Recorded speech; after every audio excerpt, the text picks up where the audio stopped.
Well, good morning, everyone, and welcome to today's FS Club webinar. And for me, Michael Mainelli, it's a delight to be back on this series, which I adore, but have unfortunately had to take a sabbatical from for a year. So if there are a few technical difficulties, it's probably me getting used to the system again.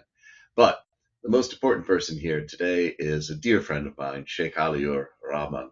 Now, Aliur is behind something called the Global Fair Pay Charter.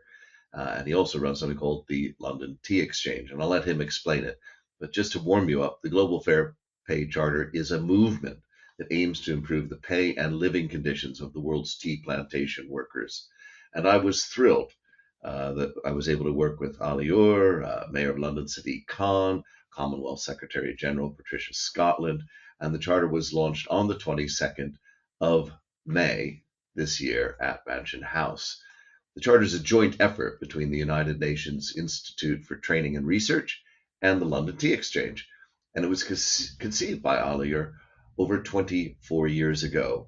And the goals, in general terms, are to educate consumers, build relationships with tea producing countries to develop long term solutions, and engaging with international NGOs to implement the Charter. But that's enough from me. Really, Alier, welcome to the show. The floor is very much yours. Michael, thank you so much for having me, and great to see you again. It's always great to be able to obviously talk about tea, but also the big passion I have now, which is the Global Fair Pay Charter.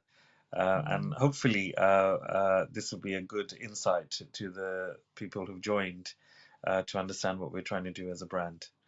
I know there's a short video that I wanted to get played just so people get an idea of what we're trying to do. Uh, but there's a little, I think, poll um, on whether you think fair trade actually means fair pay. So I think people are participating on that right now. Yes, folks, if you just participate there in the poll, get a flavor there. Basically, do you think fair trade also means fair pay? And I'm just waiting for the voting to get up above, it's up to 73% already. So there we go. So over 80% now. There we go. And Sasha's going to present the results for us back there as we close the poll. And it's apparently a 67% believe that fair trade means fair pay, and 33% say no. So it's going to be very interesting to look at that, folks. We'll be curious about your views, particularly those of you who don't think that the two are synonymous, and why. It'll be intriguing. But Alia is going to go through this, present us his video, and then we'll have about 20 minutes for Q&A after his presentation. So shall we show the video then?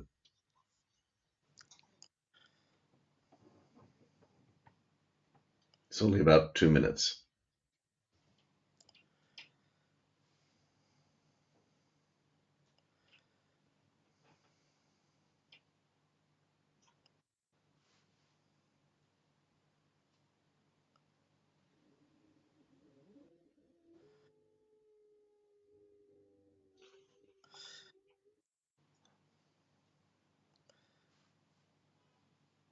Hoping Just it, waiting for this to load, folks. My yeah. apologies.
Well, that was the highlight, Michael, as you remember on the day you were there signing the charter, and the charter is there for people to actually have a look at, and it's 8 principles actually. I mean, a lot of people think is it onerous, and I always say no. Actually, it's very simple. If you believe child labor should not be part of a working pattern, or if you believe people should be paid a decent day's, a wage for a decent day's work, then you're actually already part of. You already believe in the charter, and what we've tried to do is go away from the concept of fair trade, which I know a lot of people support and should support, and we support as well. But often the difference between the two is actually quite vast. So often, and just to explain, fair trade is often rich countries trading with poorer countries. That's what trade is all about. Often when Britain goes into parts of Africa or Asia, and we're not trading with them in big ways, there are commitments made by our Foreign Secretary and others to say we'll trade more, we will, help, develop your industries, etc., etc. What is missing from that, though, globally, is how that trade is done.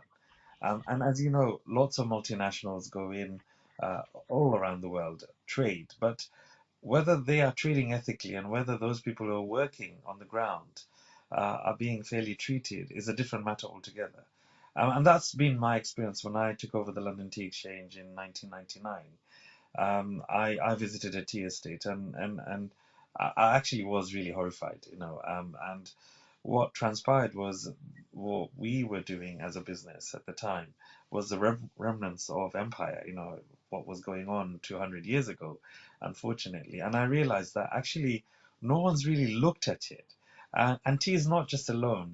If you look at bananas or coconut or any of the other big agro-based food and fruits and sort of vegetable we eat every day, actually it's all part of it. Most of it is based on plantation processes, and those processes actually come from 300 years ago. And none of them were designed to be fair. None of them were designed to be equitable for the people who were working there at the time. And so for me, it was a big no-no, and I thought, I can't be involved in a business that obviously takes so much advantage, and I think at the time I would say almost close to exploitation. And so I took a role to create a fair pay program, and over the years this became known more and more.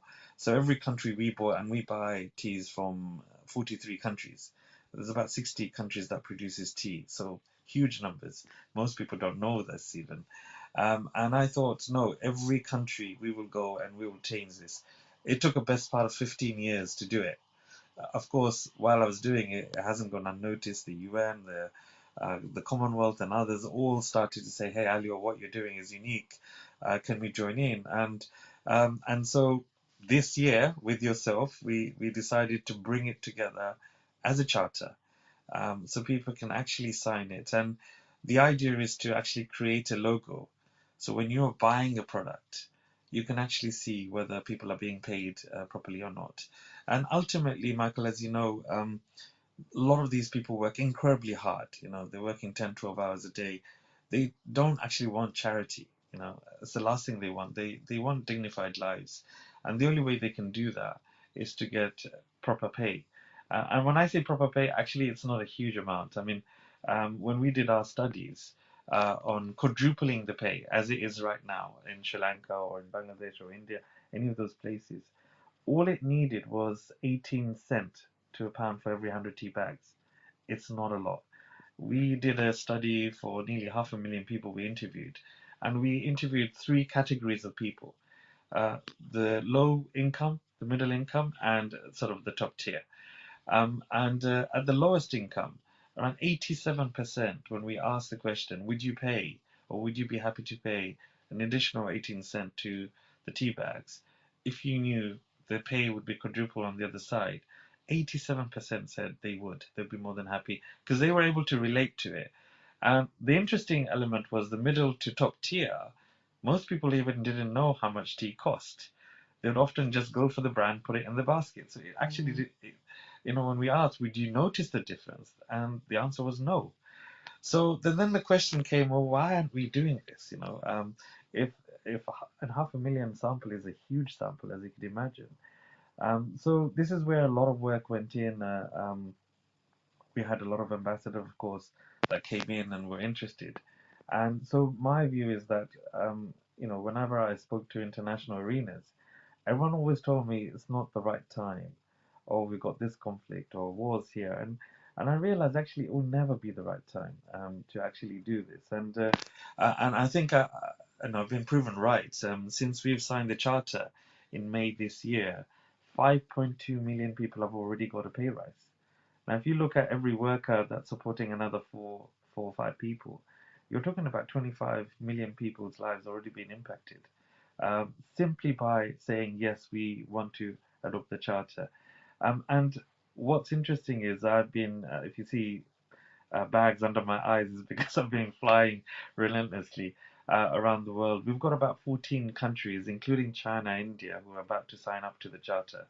And in India, for example, is an interesting case.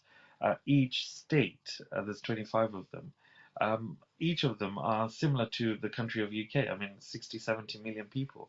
And although we started with the tea industry, we've now expanded this. The person speaking right at the end, his name is Alex. He's the divisional director of the UNITA in the United Nations.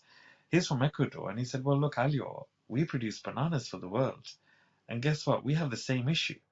And so, what we started off as 120 million is now close to 1 billion people who will be impacted by this charter.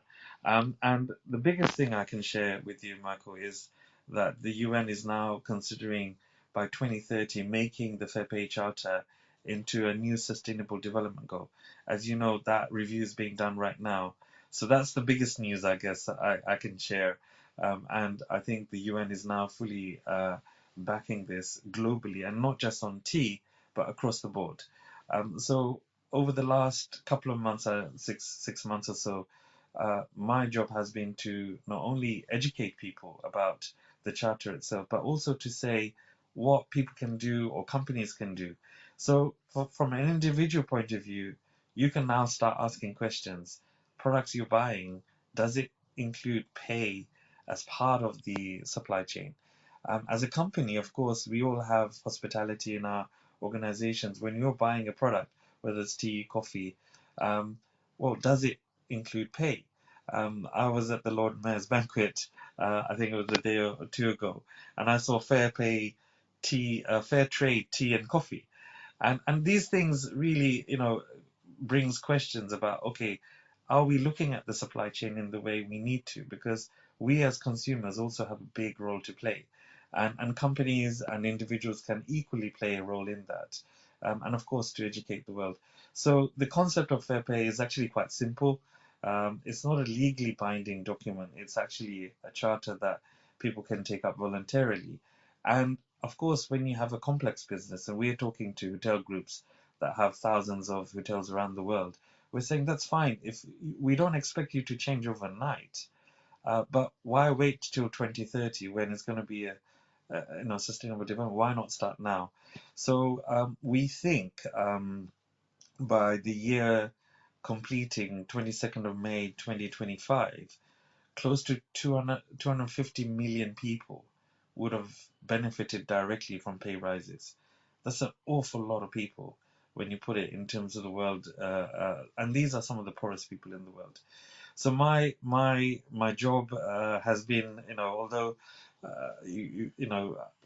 we're a small company as a London Tea Exchange, and I probably should say about what we do as a company. We Please. took over the auction house in London, so it was started in 1679, and we did the actual auctions in London itself, and it was a great tradition. 1998 is when the last auction was held in London, and I think there was a bit of a big commotion about what's going to happen with the company now. It's not fit for purpose. And at that time, I was working in the city, as you know, Michael. I was a tea collector. A lot of people don't know this. So I used to collect teas every time I was in trade missions and so forth. I used to collect teas. And at the time, I think I was, well, people say, I was probably one of the top five tea collectors in the world. So even today, we have just over 2,500 types of tea from around the world. It's probably one of the largest collections in the world, and some of the rarest ones as well. So I always say we're like the custodians of the world. We represent traditions, cultures around the world, and we try and do best in class. So what that really means is going to each country. So if it's India, we will try and find the best products of India and bring it back. And then we're sharing that to the world, basically. So London Teaching has been quite fortunate. It's been a long journey for me in doing so. But uh, I always felt that every time I visited tea estates, that they deserve a better life. They deserve, and one of the key things is every time we go, we're met by hundreds and hundreds of people, and I think my colleague Lauren's on the call today. Her first visit with me, we had about 2,500 people turned up, just to see who is representing them. Often these people don't have voices, as you know. These people don't have a way to get their voices out, particularly when you're in a tea estate or any of these types of estate.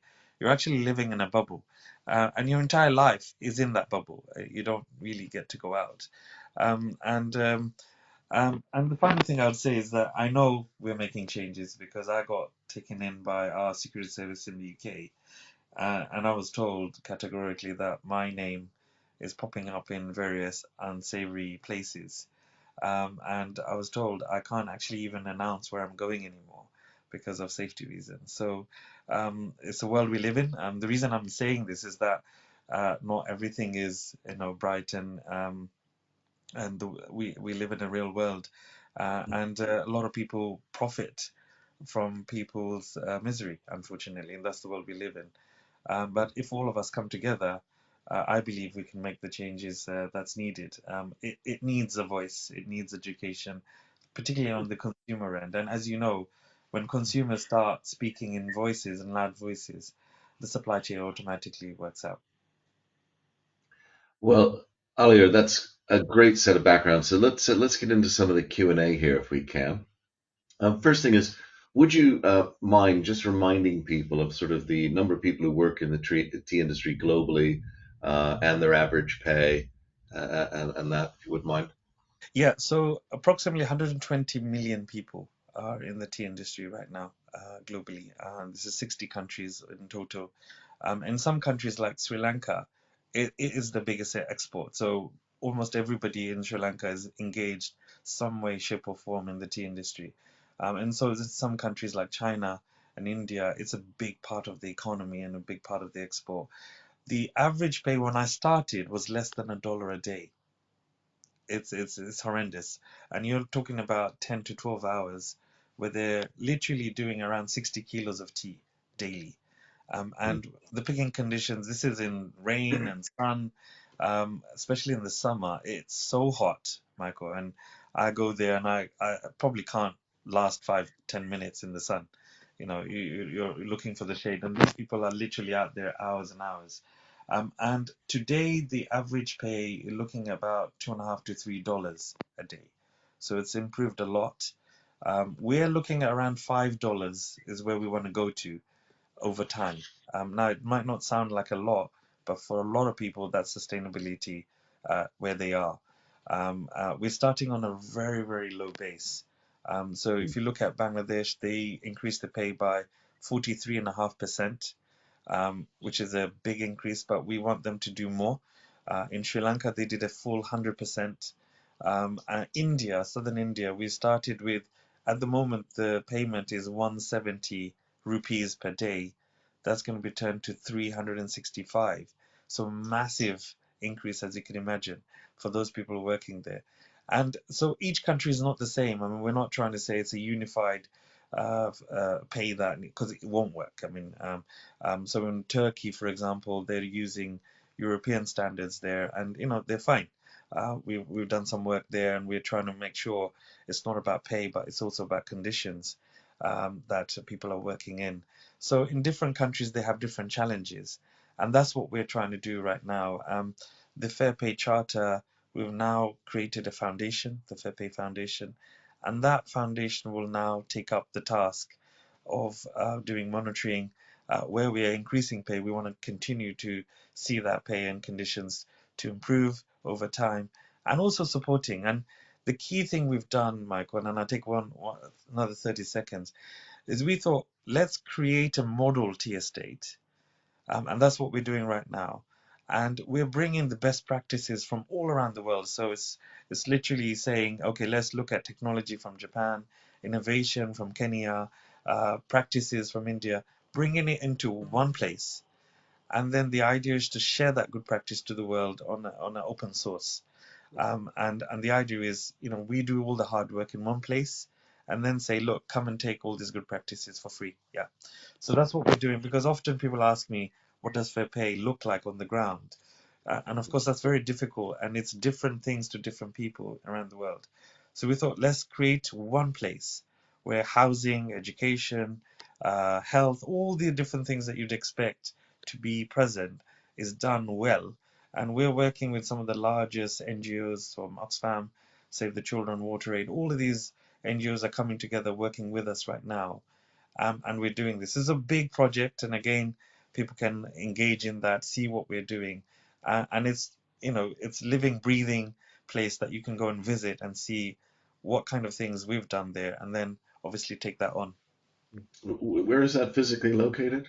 So we're starting in Bangladesh. We started one tea estate. It's just over 6,000 acres. It's huge, huge. There's about 20,000 people living in there. So it's a good size in terms of space, but also population. And we're looking at how do we do that. We've been approached by multiple countries now saying, can you do a model tea estate in our country? So India, we're looking at it. Sri Lanka, we're looking at it.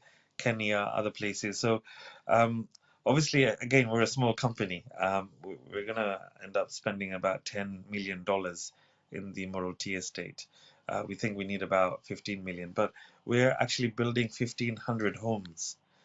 So all the homes that we think are not on the standard it needs to be, we're actually working with the Oxfam organization, and they've got model homes that we're going to be actually building. So yeah, a lot of work and a lot of time is being put into this future. Now, the tea industry is notoriously gender balanced, right? That's I right. was wondering if you might say a word about that. Yeah, so it's funny. I mean, most of the people who work on the fields are women.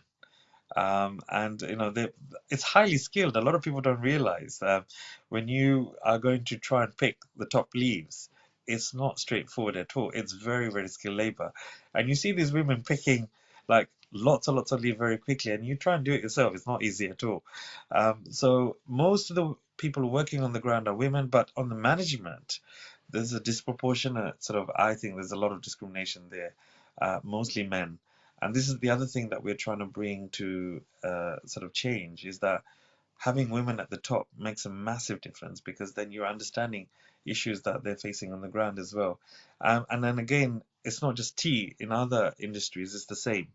There's a disproportionate amount of people working on the ground who are women, but at the top, it's all guys. And of course, this is a challenge in many industries, but in tea, it's very, very visual. You go in to the management office, it's all guys. And so we're saying, no, actually, let's train. So we've started training tea masters who are women.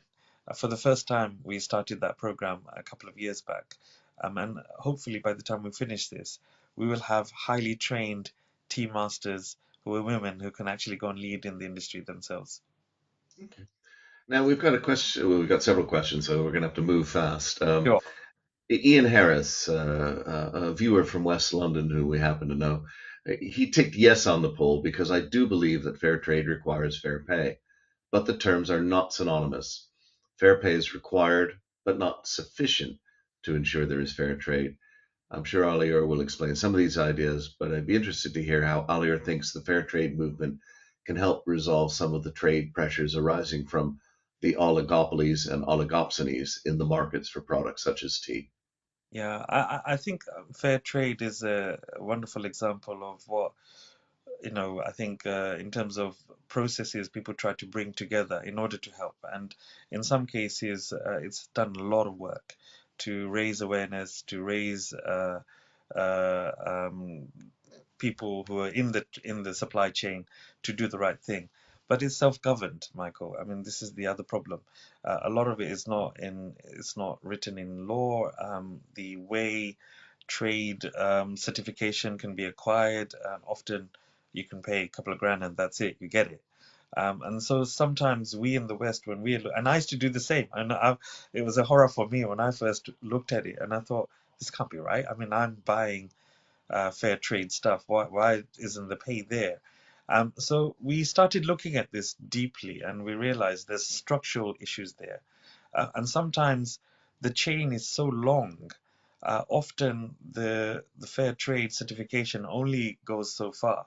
It doesn't go to the tea estates or any of the other industries on the ground itself. So they don't have the monitoring and valuation element present on the ground. And of course, that creates problems on the ground. And these are quite big structural issues. And a lot of governments don't want to go into these conversations because it might mean billions of dollars of trade not happening if consumers were to find out. We have a specific question on that. In fact, Carol Suzuki, um, he's asking, when I worked with tea plantations in Sri Lanka in Yeah. 2010, I understood that the wage rates of plantation workers were set by the government. Yep. What's the situation with the government and the charter? Uh, Yep, that's correct. And you're absolutely right. And it is. And it's disproportionate sometimes. So you'll have one wage for tea workers or agricultural based industries, and another for people who are working in the office and the civil service. So actually, from the very beginning, there's a disproportionate, almost discrimination in the way the salaries are put together. And often what they do, they say, oh, we're giving rations to the people who work there. Meaning that rice, maize, and other things are reduced in price and given to the workers. And so my view here, and you'll see things like water as a on the list of things that they're benefiting from. And so it's comical sometimes in a place like Bangladesh where there's floods going on regularly, and you're saying, "Oh, you're getting free water from us as a benefit." But reality is that these people don't need rations. Rations are for wartime. You hear you have limited resources, so you put things on ration. Why should they be buying things from ration? Why not give them the funds so they can make choices themselves? And the reason is that it was done so these people are reliant on these processes. They can't actually come out. There's never enough money for them to actually get away from these systems. It might sound brutal, by the way, what I'm saying, but it's the hard truth. And unfortunately, we don't get to talk about these things in the open very often. But that's the reality. And when I had this conversation with the government of Sri Lanka, they said, well, if we pay people, what if they leave later? And that's their worry. And so, Michael, I'm going to spend a minute or so just dismantling this. And often I say, well, where will they go? Oh, they will go to the cities and work. Then what will they do in the cities? Oh, they might work as maids or factory workers. And I said, well, what will they get paid there? If they're getting the same pay they would in cities, surely that's something that's sustainable and they don't need to feel they have to go or move to the other parts of the world in order to actually get a salary. They don't need to travel, risking life and limb to the other parts of the world in order to support their families. If they have a sustainable income where they're living, they're not asking for huge amounts. They're asking, saying, we just want to have enough to live on. That's all we're asking for. So for me, I think people are quite right to say, actually, yes, governments are responsible, but governments often, like Sri Lankan government, a big chunk of their income is tea. And they're afraid that if they debalance that in a year, billions of pounds could be lost in lost trade. And that will be catastrophe for the government itself because it's a small economy and they're very reliant. So they're very, very weary about, creating ripples that they might not be able to manage later. Well, that actually that geopolitics moves us on to a double question from Bob McDowell. Bob is based in the Channel Islands, and he asks, "Do you believe that global fragmentation and the likelihood of increased trade protectionism makes global fair pay or fair trade more difficult? And how would you meet those challenges?" And Bob goes on to ask, "Do you agree that the Global Fair Trade, Fair Pay Charter has to be confined to globally consumed products?" Sort of a double question there. Yeah, yes, there's a challenge. I completely agree. It's not going to be easy. And on the video, I say, look, this can't be done alone. This is going to be challenges and very difficult conversations to be had. Do we continue to have cheap tea on the backs of some of the poorest people in the world? I think most people say no. How do we address it is the big question here, Michael. And I think that's where each country is going to be very different answers to every country. Some are fairly, doing well as economies. They have big, India, China, for example, have huge, economies. They have multiple incomes as a country, so they're able to adapt a lot more better than smaller countries who are reliant. And Sri Lanka is a good example, who are reliant on one or two different products that they export, and that's what they rely on. So yes, it's not going to be an easy thing to do, and you saw the Indian farmers protesting about pricing and things like that. It will continue. I think we as consumers, we have to ask ourselves, how do we change this? And just because it's difficult, do we leave it alone? And that's the other thing. None of this I'm saying is going to be easy, by the way. It's incredibly difficult to have these conversations with governments. When I go in, often they're trying to tear their hair out, Michael. They're on our side. They're saying, look, Ali, we want to do this. We just don't know how this is going to impact our economy and the livelihoods of people. And so we're really careful not to, create an imbalance where we as an economy crash. So that's the big challenge. And in terms of the second bit about how we play a role, I think the consumers have to make a decision. At the end of the day, when we go to supermarkets and expect products at a pound, I mean, we're talking about teas coming in at a pound. One of the questions I always ask is, when was the last time you saw tea go up in price? And most people say, actually, I don't realize if there has, and it hasn't. So we as consumers are also part to blame, and we have to take a share of that. Um, how we then use that on the ground is a different matter altogether. It's our conscience at the end of the day in terms of we are consumers. We consume every day and we're making choices. Unfortunately, people on the ground don't have choices. So it might mean their children going hungry and not having 2 meals a day. There's a big correlation, and that's what I'm trying to really say. I don't have all the answers to this. My view is the charter is there. The We know changes can be made, and some changes have already been made. So some countries have already made the increases, but it's not enough. It needs to be the more needs to be done. So there will be challenging conversations still to be had around the world. Well, this is an interesting question here, and I'm not too sure whether it means that people are seeing this as kind of a tea trivia session, but it also does demonstrate the reach of the FS Club. Bernard Hornung is asking quite a specific question. Would you consider exploring the possibility of rehabilitating the Lugela tea gardens on the Malawi-Mozambique border on Mount Milange? We owned those estates from 1933 to 1978. You may pass that off as something you don't know, but on the off chance you do, it'd be wonderful.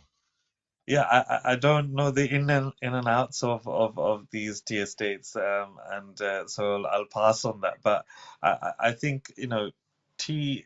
This is one thing I always say. Look, tea brings a lot of people together around the world. The legality of it, I won't know enough, Michael. So I probably will pass on this question if that's We'll, okay. we'll connect you and Bernard after this so Yes. that you can chat with each other. Now, an interesting question from Shane Drinian. He said he praises your initiative. You mentioned concerns, though, for your safety at the end of your presentation. What other sorts of resistance have you experienced to this movement? So a lot of the commodities around the world are actually controlled by cartels or syndicates. some are legally, like they're doing things, most are not. So if you go into the coffee or chocolate, for example, a few companies around the world are actually controlling it. Further down, and so these are, whether it's Cadbury's or others, we know everyday brands, but they're buying from various people, and there's lots of middle people. At the bottom end, farmers often don't have choices, Michael, where they are selling. And Yeah. that's where the problem comes, because the prices are controlled.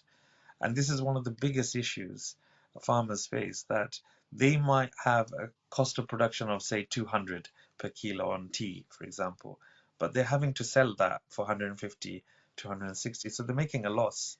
And often they don't have a choice on who they're selling it to, because it's almost like you have to sell here or not, and those people determine the prices. Now, suddenly someone like me comes in and says, "No, we need to change this.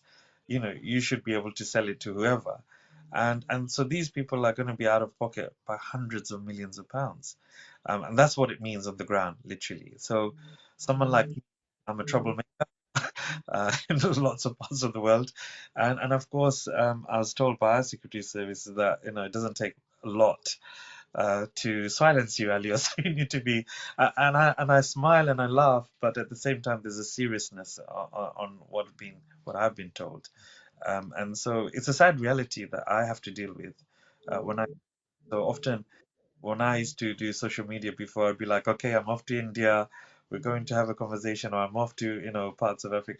I can't do that anymore. I have to be very careful. And it's a sad reflection. And I think Lauren might be on the call, who's my chief of staff.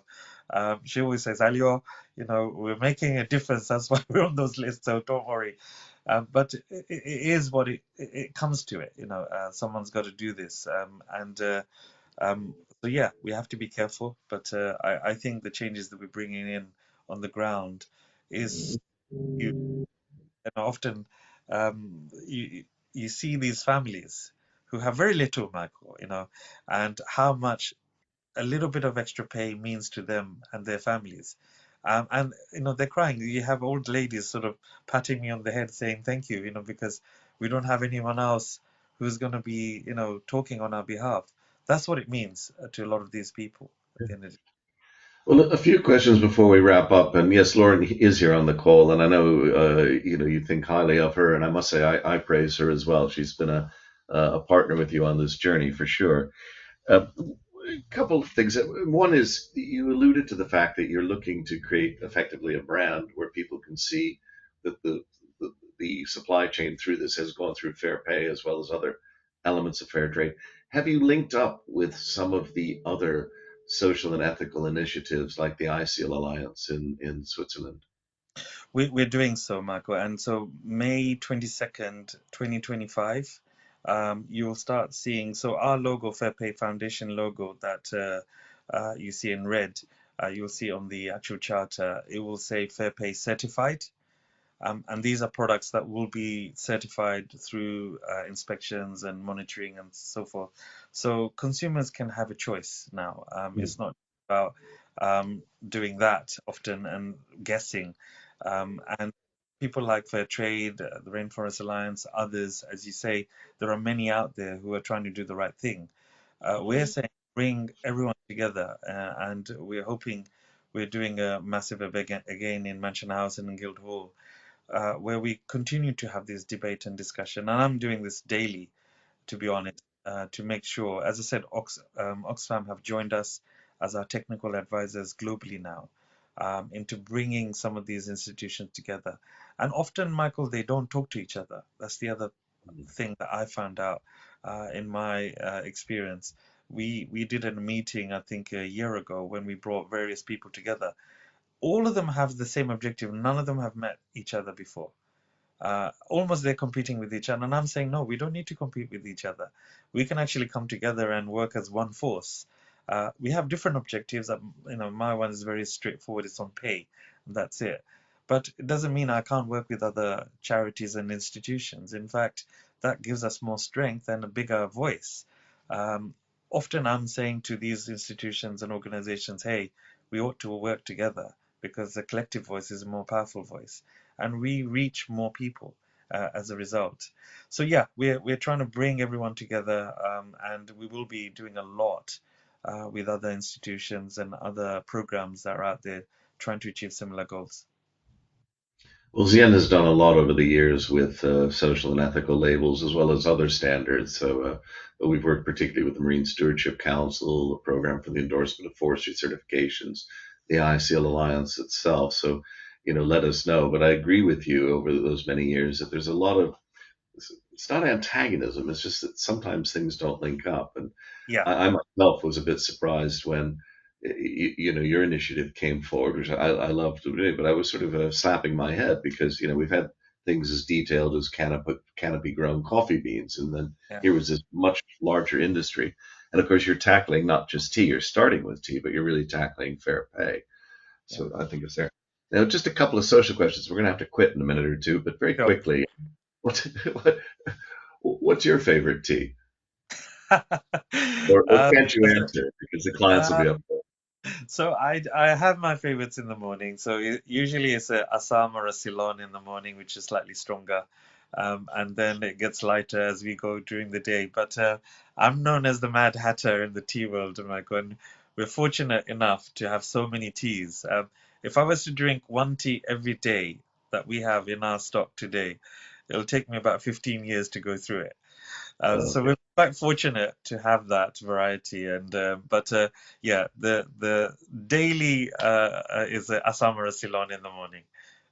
So you don't have your desert island tea, but you do have your desert island morning tea. That's very good. And Morning I've is got to share something here, which which Ian Harris has provided. He says, you're such a huge collector of teas. So if Alior were to compete through collecting every available tea, and he made it to the end, he had actually collected every single available tea, would that make the collection tea total?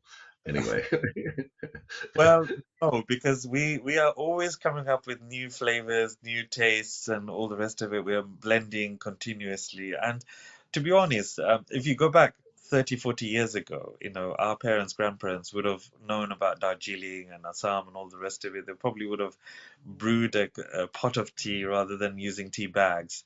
So, like many beverages, tea has evolved over time. And in my opinion, uh, to the detriment to the industry. We're stuck with these tea bags, often with dust and fannings in there, and we fail to enjoy what's out there, to be honest. And so London Tea, what we're trying to do is bring some of the finest teas available in the world and say, how about trying this? All of it is expensive. And also rarities. Some teas are made by hand by tea masters around the world, and they might make only 10, 15 kilos in a year. So I'm interested in those kind of teas as well as mass produced ones. So bringing that to market gives us a lot of joy when we see people how much enjoyment they have in drinking our teas. So it's always a valuable, yeah, to do. well, that's a good note on which to conclude. So, folks, you can hit the react button and give Ali your appreciation. While you're doing that, just a reminder: you saw the slide with our sponsors there. As ever, we thank our sponsors. Without you, we wouldn't be here. And we have a number of forthcoming events. Next up is fixing the crisis in capitalism and democracy, and that's coming up in just a couple of weeks. We have a communities chest as well on the 11th of December, which is featuring me talking about the City of London. And we have an ESOP sofa review on the 18th of December as well. And I encourage you to look at the new year where we have our David Doyle update that begins every year on the 9th of January, a psychology of worry with Raj Perso, and a tour of the historic pubs of the City of London for those based in London. But it's welcome back to FS Club for me, and I'm pleased to say that given that technology, Alier, doesn't really quite do it justice in terms of saying thank you, I've always had my Korean karmic clapper. It's been a pleasure to I'll be with you, say thank Michael. you. It's been great having you on. You're undertaking an enormous initiative that really means something to the world, and I think without question, everybody here is supporting you. And please let us know how to help. Thank you. Thank you so much. Thank you.